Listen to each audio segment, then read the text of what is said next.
sudah menjadi ketetapan Allah Subhanahu wa taala, sudah menjadi keputusan Allah Subhanahu wa taala bahwa sesungguhnya kebahagiaan manusia, kesuksesan manusia, kejayaan manusia Allah Subhanahu wa taala letakkan di dalam amal-amal agama yang sempurna sebagaimana yang dicontohkan oleh baginda Rasulullah Muhammad sallallahu alaihi wasallam. Assalamualaikum warahmatullahi wabarakatuh.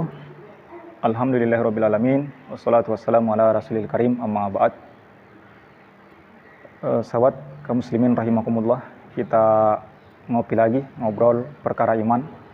Kali ini kita akan membahas yaitu tentang adab-adab atau sunnah-sunnah yang harus kita lakukan sebelum kita berangkat sholat Idul Fitri. Jadi yang pertama yang harus kita lakukan sebelum kita berangkat yaitu kita harus mandi. Jadi mandinya ini bukan mandi biasa, akan tetapi kita mandi wajib atau mandi janabah. Kemudian selanjutnya kita disunahkan untuk berpakaian yang terbaik. Kita pakai baju kita, pakaian kita yang terbaik, dan tidak mesti pakaian baru, akan tetapi kalaupun ada pakaian baru maka itu alhamdulillah. Tapi kalau tidak ada, yang penting pakaiannya bersih, ya, seperti itu. Kemudian disunahkan bagi laki-laki untuk memakai parfum sebelum berangkat. Tapi kalau perempuan itu tidak dianjurkan untuk memakai parfum. Tapi kalaupun mau memakai parfum, pakailah parfum yang berbau-bau lembut, yang tidak terlalu menyengat baunya. Ya. Kemudian sebelum berangkat ke tempat sholat id, itu kita disunahkan untuk makan terlebih dahulu. Itu sebagai simbol Idul Fitri, yaitu kembali berbuka. Jadi kita dianjurkan makan. Kemudian ketika sudah berangkat ke tempat sholat id, ketika sudah memakai sendal berjalan, maka berjalan disunahkan untuk berzikir, banyak berzikir kepada Allah Subhanahu wa taala, yaitu dengan membaca takbir, tahmid dan tahlil. Jadi kita bertakbir sampai ke masjid atau ke lapangan. Sesampainya di masjid atau di lapangan, terus melakukan zikir-zikir, takbir, tahlil dan tahmid sampai akan dimulainya daripada sholat Idul Fitri. Kemudian disunnahkan untuk berjalan kaki. Jadi bagi yang punya kendaraan, kalaupun dekat, itu disunnahkan untuk berjalan kaki pergi ke tempat id.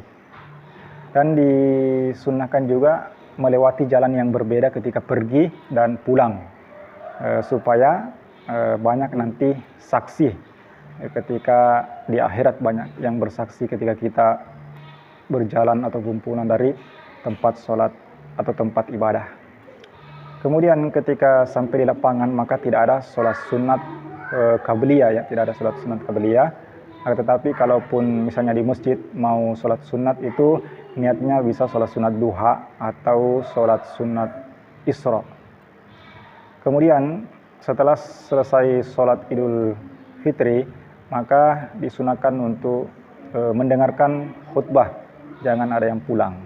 Nah, setelah mendengarkan khutbah, setelah selesai, kita dianjurkan untuk bersama-sama saling mendoakan sesama muslim untuk kebaikan kita di dunia dan di akhirat, dan saling memaafkan agar kita semuanya menjalin hubungan silaturahmi yang baik, yang menjadi daripada kita diridhoi oleh Allah Subhanahu wa taala. Karena salah satu silaturahmi manfaatnya yaitu kita mendapatkan ridho Allah dan dimudahkan rezeki kita oleh Allah Subhanahu wa taala. Sahabat kaum muslimin rahimakumullah, itulah sedikit adab-adab yang kita harus lakukan saat berangkat untuk ke tempat Idul Fitri. Mudah-mudahan dapat bermanfaat. Demikian, subhanallah bihamdihi, subhanallah, asyhadu an la ilaha illa anta, astaghfiruka wa atubu ilaik. Assalamualaikum warahmatullahi wabarakatuh.